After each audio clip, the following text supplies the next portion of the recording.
this is Heather Ann Antonacci. I'm executive coach and chair with Vistage, Florida. And I am honored to be joined today by Paul Huszar. Paul is the CEO of VetCor. How are you on this beautiful, well, kind of cloudy Friday, Paul? I am great. It could be better with the whole COVID-19 thing going on, but in general, I'm doing very well, and it's great to be here. Thanks for having me. Yeah, absolutely. Glad you could join me.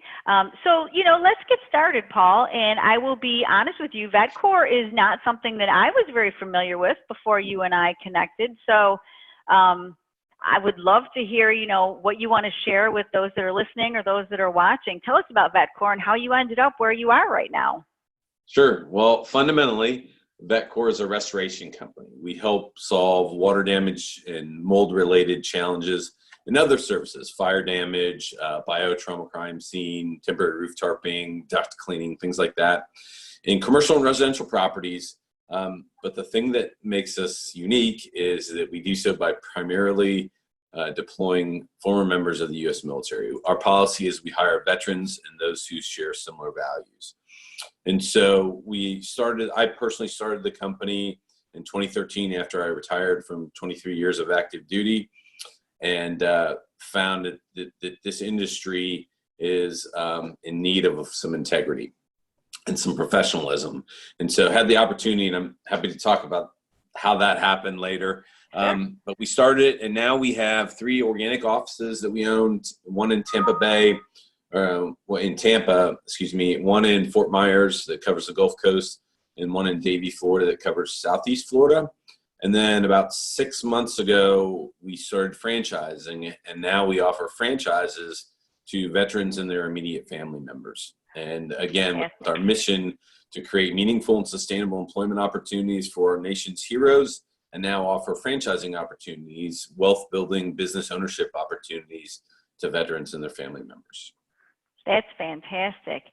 How did the idea, so, I see obviously, the correlation, you served, and thank you for your service all those years, sir. But I see, the tie to you wanting to do something to help veterans secure employment and start their own businesses. But how did it end up being restoration services? Yeah, so it's a fairly, I think, interesting story. So I was an Army Corps of Engineers officer. I'm a West Point grad. The Army Corps of Engineers paid for me to get my master's degree in civil engineering while I was on active duty. I commanded a combat airborne engineer battalion in Iraq on my 4th combat deployment in 2009. And then my last duty assignment in the Army, I was the dean of the Army's engineer school. And then I moved my family to Tampa because of all kinds of reasons, mostly quality of life, and thought, hey, I'll have no problem finding an opportunity for me. And I went about 6 months with having a problem finding an opportunity for me. And what I found is people just didn't understand. There's a huge disconnect between veterans and the society that we serve to protect and defend. And I'm not making any political statements, it just is what it is. We're at a point in time where less than 0.5% of the population actively serves in our military. That's the lowest it's ever been. Some correlation to that, 9% of our population served in the military during World War II. Perhaps there's a reason that generation is called the greatest generation.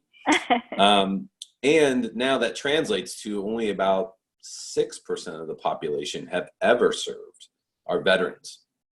And so what I realized is that we're kind of being left behind because people don't know who we are. They don't know what our capabilities are. And clearly, I was like, gosh, if they don't understand what my capabilities are, and my resume is fairly substantial, what about the young guys that served one tour on active duty that had all this vast responsibility as perhaps a sergeant in the Army or the Air Force or the Marines or whatever?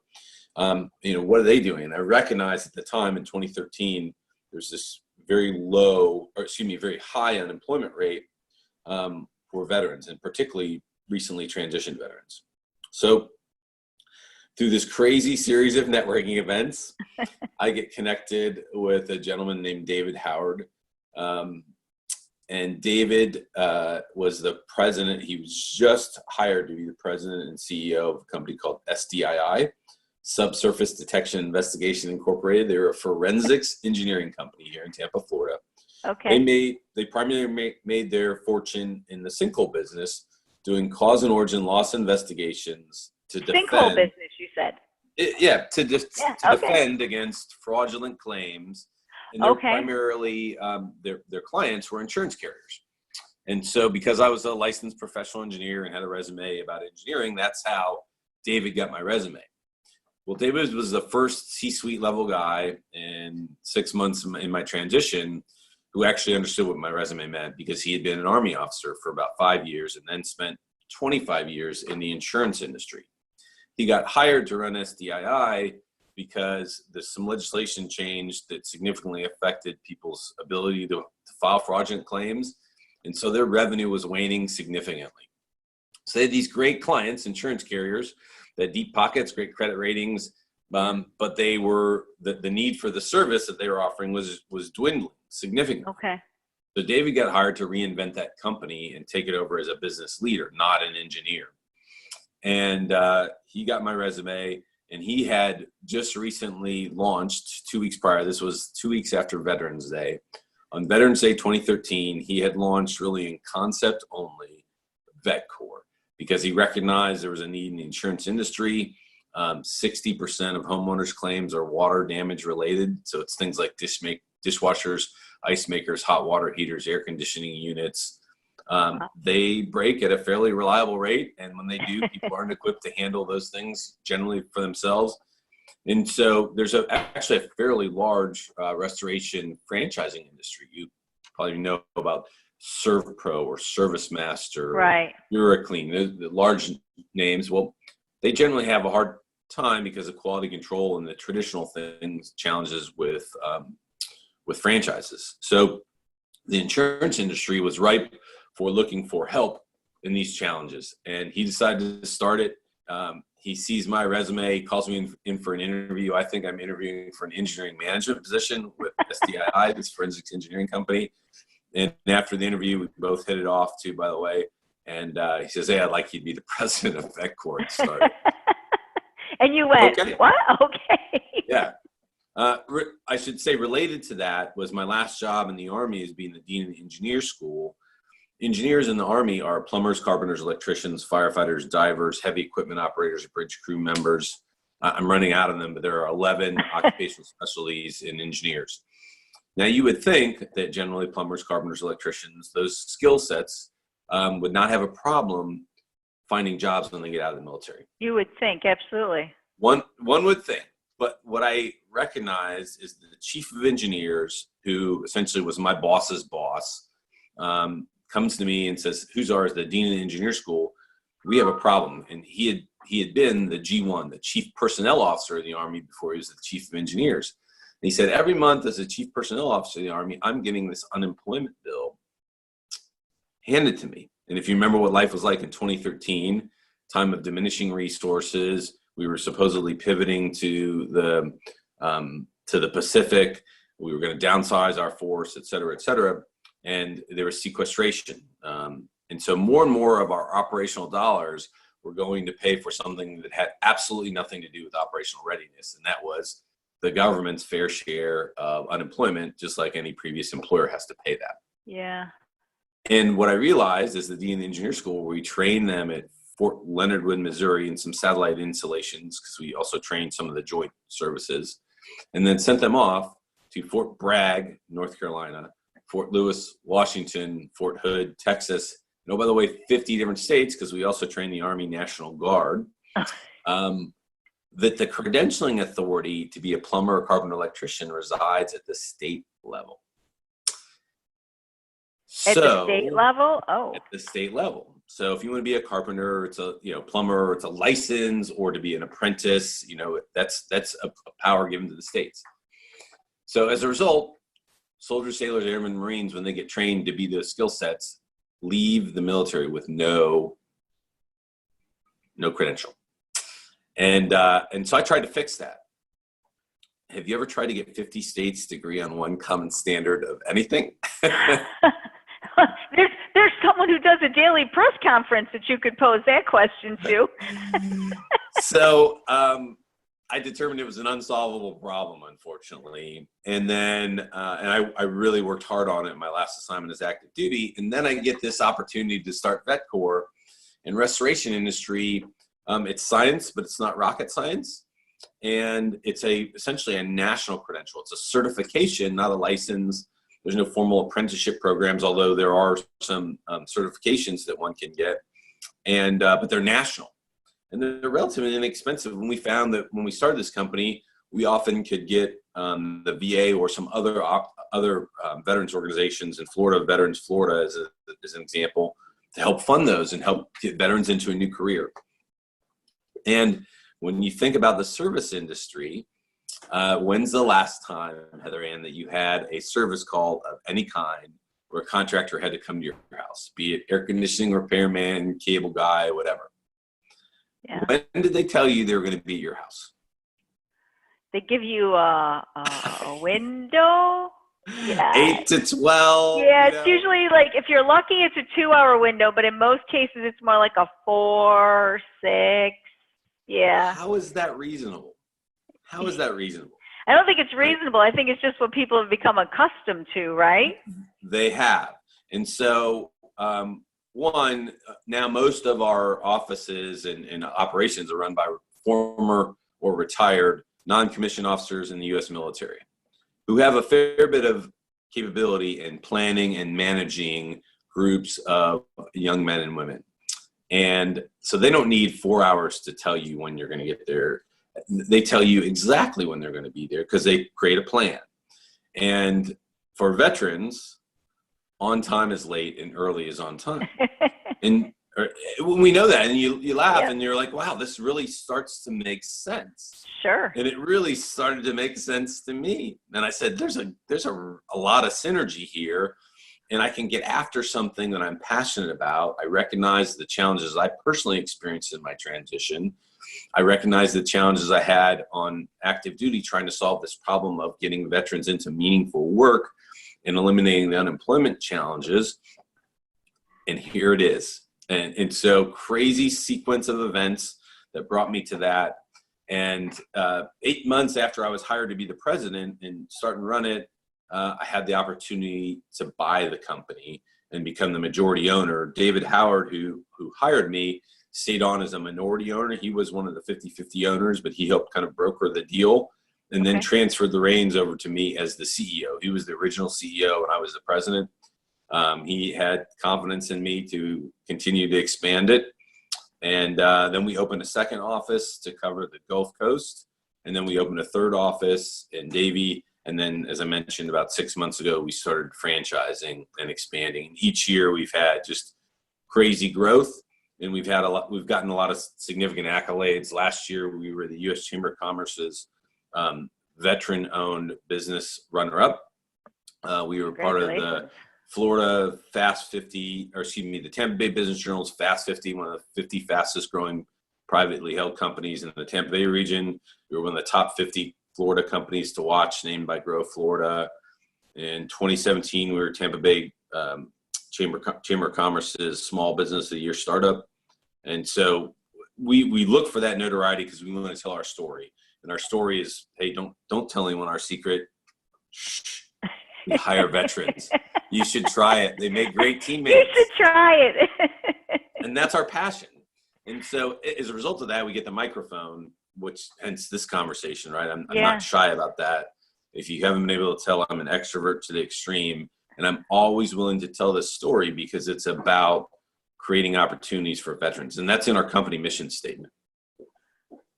What are some veterans organizations that you partner with or that you work with to identify, potential franchise owners or even just employees, for you to bring on at one of your current offices? Yeah, there's a vast network. First of all, I have a pretty vast personal network. Okay. Because as I mentioned, I commanded a battalion of about 1,000 soldiers and airmen in Iraq. So I'm connected with all them. And throughout my 20 years on active duty as a dean of the engineer school, I saw I was there for a little over 2 years. So I saw rotations of every engineer leader in the Army Corps of Engineers, and they've remained connected with me. And then our company's name is VetCorps, and I do a lot of public speaking and things. And so I continually, now it's become a snowball, so people continually refer veterans to me. We're also connected with organizations like, obviously, the Veterans Affairs Office, the Veterans Florida, which is the state-run not-for-profit whose mission is to bring veterans to the state of Florida. There's a lot of veteran entrepreneurship programs. There's one called Vet to CEO. It's a great online training program, free for veterans. I'm a guest speaker with that. There's the whole network. I'm a West Point grad, Service Academy career. Yesterday, we actually gave a presentation to the Service Academy Career Conference. Basically, Service Academy graduates from all 4 service academies transitioning. We gave them a presentation about franchising, just because it's in our DNA. It's what we're passionate about. So there's just a vast network. And unfortunately, it's kind of, you either know about it or you don't. If you're a veteran and you're an advocate, you know about it. If you're not, if you're one of the 93%, 94% of the population that isn't a veteran, you often don't know about it. And so what we're trying to do is help kind of connect veterans and these companies and these networks with the society that we live in now. So, Paul, currently, are you only conducting operations in the state of Florida? Sorta. So all of our operations that are currently open are all in Florida. So we have 3 offices. I actually suspended the one in Broward County because of the COVID outbreak. Okay. And I can talk about that later. Yeah. The 3 organic offices, and then we have 4 operational franchises that are covering 10 territories. Several of the franchisees bought more than 1 territory to get started. So only in Florida right now. We have a pending sale of a franchisee in Atlanta. We have some potentials in North Carolina, actually Washington State, Missouri, et cetera. So we're prepared to go outside the state. And what we found is, so we have a preferred vendor relationship that we've been able to really enhance. And that had a lot to do with my great partner, David Howard, and his influential prominence in the insurance industry. He would open the doors, make the introductions, and then he'd say, as a combat engineer, I would breach the door and bust it in. And we'd make, I think, a compelling argument about how we could help insurance companies and their customers.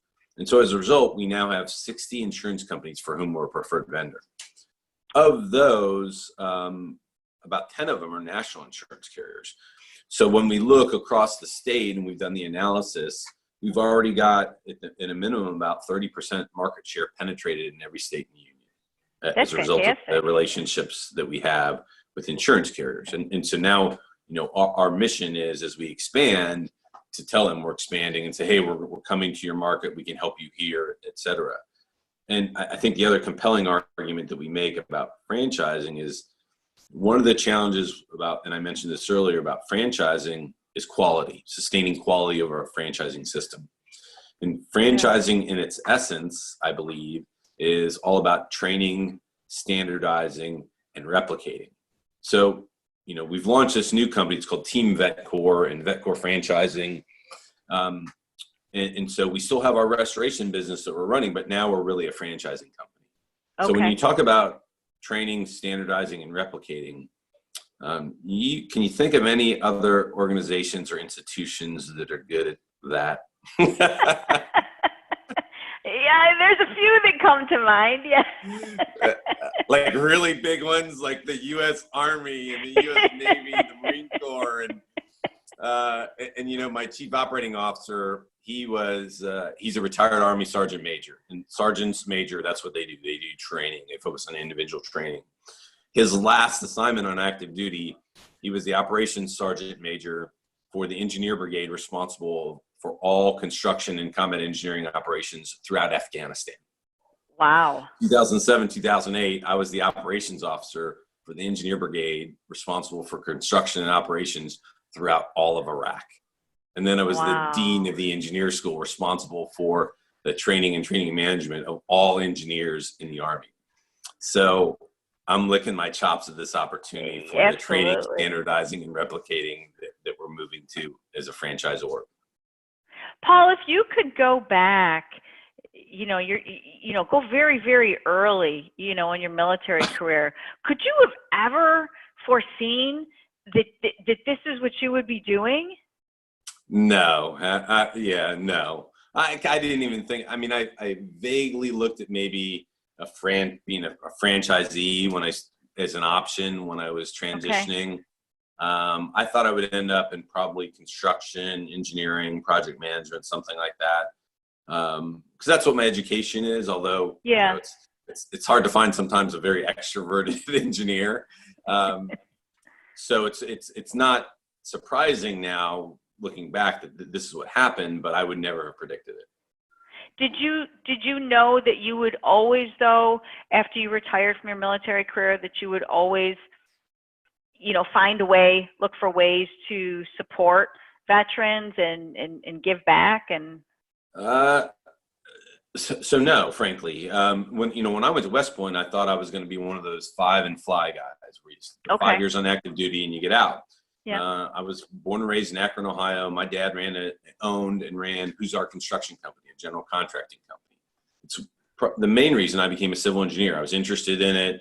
And I thought, gosh, if I go to West Point and earn a civil engineering degree and then come home to Akron, Ohio and take over my dad's business, nobody's going to say that was handed to me. I paid my dues, and that's what I thought I would do. And then I got into the Army. My first assignment, I was, jumping out of airplanes with parachutes, following D5 dozers and graders and scrapers, falling from aircraft with parachutes on them. That was pretty cool.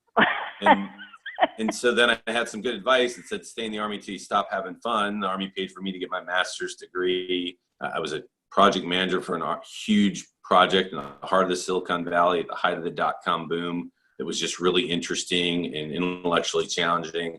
And then I got to command the same battalion that I was lieutenant in, that I went to Iraq in as a lieutenant in Desert Shield, Desert Storm. I took that same battalion back to Iraq on my 4th combat deployment as a battalion commander. And so I just had this amazing military career that was a lot of fun. Yeah. And it really wasn't until I went to my next assignment, my terminal assignment as the Dean of Engineer School, where I started to learn about the challenges as I prepared myself to transition. And that's where I really got the passion to, help my fellow veterans, because I didn't really understand the scope of the problem. Yeah. It's such a, well, first of all, it's just such an inspiring story. Great. But just in listening to you, and really how inspiring your story is and what you're doing. And that was why, I wanted to ask the question about, the opportunity to expand your operations, or if you were just in the state of Florida. It just seems that there would be, unlimited opportunity, to take this into other parts of the country. I mean, just, to help the need of veterans, find stable employment, Sure. but then Yep. even taking it to the opportunity to be, a business owner and a franchisee. I mean, I think that in itself takes it to the next level. So it's, it's not just helping veterans get employed. It's the training and everything. It's the alignment of veterans becoming successful business owners. So I think that's fantastic. Yeah, and in turn, those successful veteran business owners are going to be like me. They're going to be the advocates, and they're going to tell the story. They're going to join their local chambers of commerce, and they're going to hire more veterans. And then the snowball kind of gets bigger very quickly. Yeah. So, ultimately, our vision is to create the brand known for timely, quality, reliable service and the value of veterans. Now, you didn't hear me say restoration service. So, restoration is the start, but what I'd like is this brand to be known as people that you can rely on. And it is known right now. Veterans are known kind of as that brand, right? Yes. And so when people have an emergency and they need someone to show up on time, fit, polite, treat them with dignity and respect their time, respect their resources, who are they going to call? And if we present this option of this brand known for timely, quality, reliable service and the value of veterans, I think it's a no-brainer. And then the second part of the vision is then we want to become the premier private employer of veterans in the United States through our franchise system. And I think that's attainable. So you heard it here first. We have a total of whopping 4 franchisees and 3 offices in Florida. But I think there's a ton of potential. And then when you think about it, in Florida, we've experienced 3 out of the last 4 years pretty significant hurricanes, and we've responded to that. It's one of the things that's enabled us to garner the resources to expand so quickly. When you're affected by a natural disaster, or frankly just a micro disaster in your home, but let's say it's a tornado and you need board up and tarping throughout your community, can you imagine a network of veteran-owned VetCor franchises massing on an area to help? Yeah. Now, are you going to call them, or are you going to call ServPro? Yeah, no, absolutely. And I think it's so often, and this I love about this conversation, so often you understand what a company does, and you understand, how they do it. I mean, you can be educated on how they do it, but the why you do what you do just comes out immediately. I mean, it just comes out immediately. And I think that's really, that's the important, the most important piece of it is, because as you said, there are big players in your space too, and it's probably becoming a more increasingly crowded space, and here in Florida, especially with the natural disasters. But you're able to articulate so well, the why you're doing what you're doing, and really what makes VetCor kind of stand alone in that space. So congratulations to you. I mean, it's a great story. If you can't tell, we're pretty passionate about it. Yeah, no, that comes across, Paul. That comes across. Let me switch gears and, we'll talk a little bit about the current situation. It's interesting. I told my husband last night, I said, I'm longing for the day when we can go a full 24 hours without hearing the word, or the term COVID-19. We're not there yet. So let me just ask you, in this current environment and this crisis that we are trying to navigate through, what impact has that had on either, VetCor or the industry as a whole? Yeah, so we are a relatively recession-proof industry because things continue to break. The American dream is still to own a home. If you own a home, unless you're independently wealthy, you have to have a mortgage. If you have a mortgage, you have to have home insurance. And almost every home insurance policy covers the types of things that we do, water damage, fire damage, temporary roof tarping, those types of things. Okay. And so when those things happen, they're not, geez, I think I'll remodel my kitchen. It's, oh my gosh, I have to get my kitchen fixed because it's flooded. There's 2 inches of water because the ice maker line broke, and I don't have the capability to do that. Mm-hmm. And typically the insurance company pays us directly. Because we're an emergency services provider, we get there as soon as possible, fix the problem, we're in, we're out. The customer's happy because they weren't expecting this, and the insurance company is generally happy because the quicker we get in, fix the problem, and get out, the lower their claim that they're paying ultimately. So our client, the insurance carrier, is happy. They're minimizing their claims dollars. The customer is happy because we're in and out. We fix the problem as quickly as possible, and built into that is a very fair profit. And so it's a win-win-win.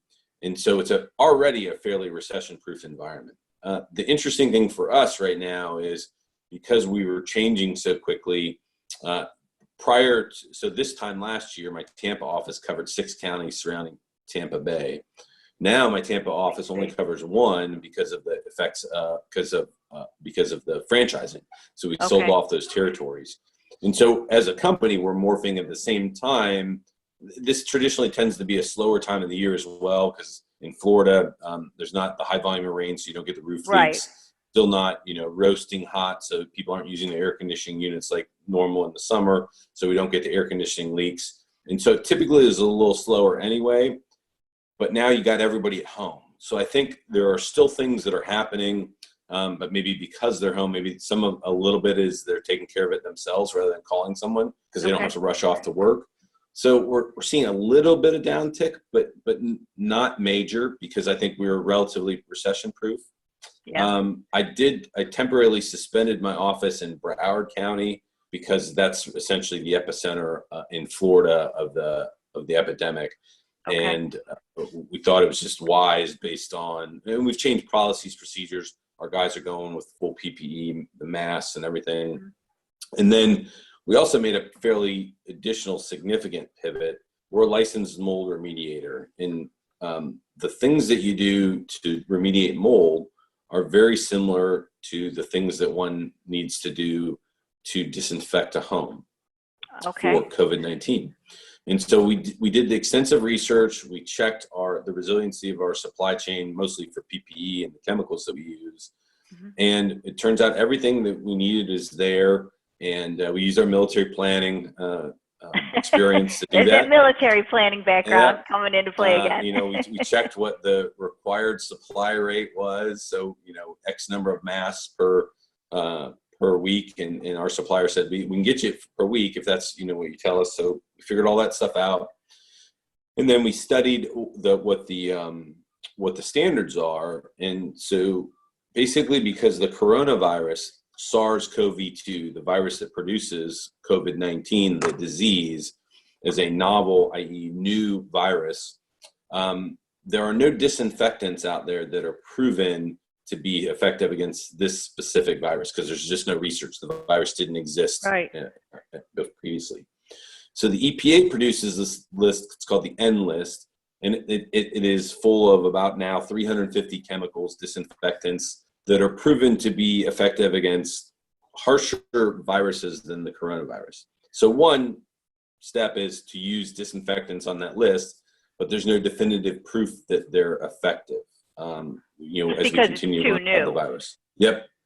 So the industry, the Institute of Inspection, Cleaning, Restoration Certification, and the Restoration Industry Association published standards that says we'll go in prior to disinfecting and use the disinfectant to wipe down all horizontal surfaces and high touch points, and use HEPA vacuums. HEPA stands for high efficiency particulate air filters that can trap. So what we're trying to do is go remove particles, the dirt, et cetera, that the virus is attached to, or the virus itself, and remove that physically from the environment, and then come back in and apply the disinfectant. So our service that we're offering now is a deep cleaning and application of disinfectant.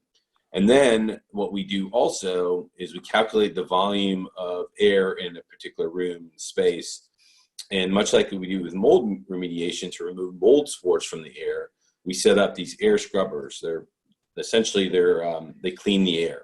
And so we set them at one per, I can't remember what the specific count is, something like 800 cubic feet. And I'm messing that up. I'll screw up the numbers.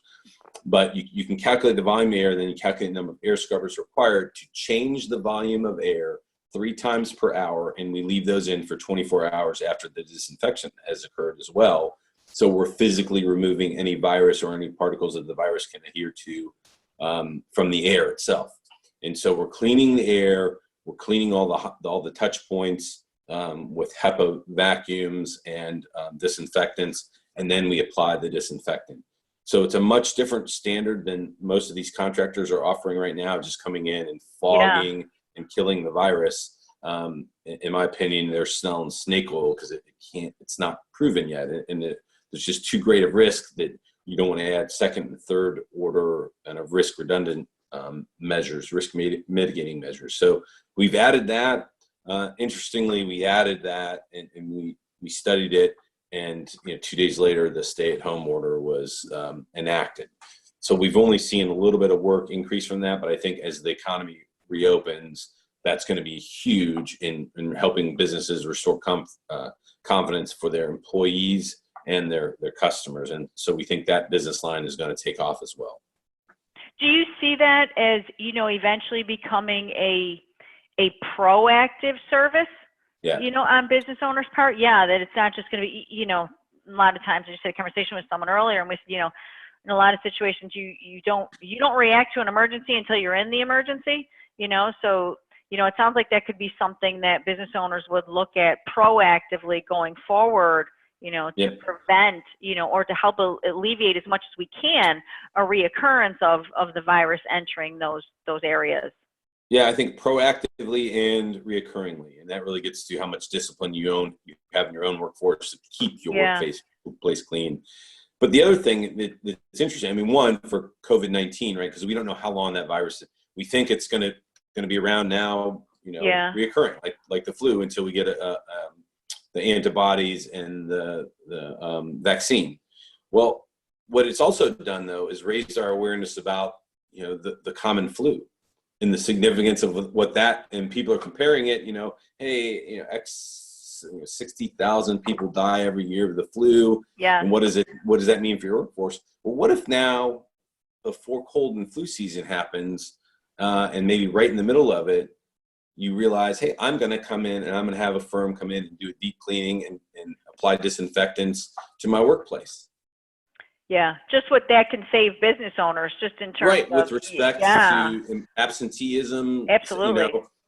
And we just never really thought about that before until this has been brought to our attention. So regardless of what happens with COVID-19, I think it's a very wise service to have, and I think we can market that effectively because it's truly doing good and it's cost effective. Yeah, no, that's great. How it came from something that that nobody thought of, but how you can morph it into something that's actually been there. You talk about the flu, and now there's a way to again help businesses, especially going post-crisis, help businesses get some of that productivity back and maybe get to a place where their productivity is beyond what it was prior to the crisis. So no, that's great. Okay, I'm going to ask you a question that is not specific to the industry or even specific to your military background, but I can't wait to hear the answer on this one. So if Paul could put together a leadership advisory council, and you could only have 3 individuals sit on that council, but these were individuals that you could go to for both personal and professional guidance in all aspects of your life, who would you have on that council and why? And the only caveat is they need to be real people, alive or past, but no fictitious characters. Who would you have? When I saw this, I kind of chuckled because one of the things I'm doing currently, it's on my personal plate, is establishing an advisory board. And I was right in the middle of that, and then this COVID-19 thing hit, because I want to have the first meeting in person and everything. So narrowing it down to 3 is the hard part. The first 2 are easy because they've already accepted to be on my advisory board, and that is Brigadier General retired Duke DeLuca, who is the smartest person I've ever met and a very dear friend of mine and a close personal mentor. And he was my brigade commander in Iraq when I was the operations officer in 07-08. And then he was the commandant, my boss, of the engineer school when I was the dean. So very close, and he's brilliant. And he let me kind of go, and he understands me, but he also would keep me in check, and always offered such really fascinating intellectual counter arguments to question, what we were doing collectively. The second one is also a no-brainer, and that's Command Sergeant Major retired Todd Burnett. And in 07-08, Todd was the Brigade Command Sergeant Major. And as a term in the Army, this guy is as hard as woodpecker lips. He is no nonsense, practical, will call a spade and not let you, think too highly of yourself, keep you humble, and make sure you're keeping focus on the right things. And for us, it's serving veterans. So those are the first 2. Those are kind of the no-brainers. I've got a list of others on the advisory council, but I'll just offer something perhaps like, since you said alive or dead, it could be anybody. Yes. I don't have to necessarily know them.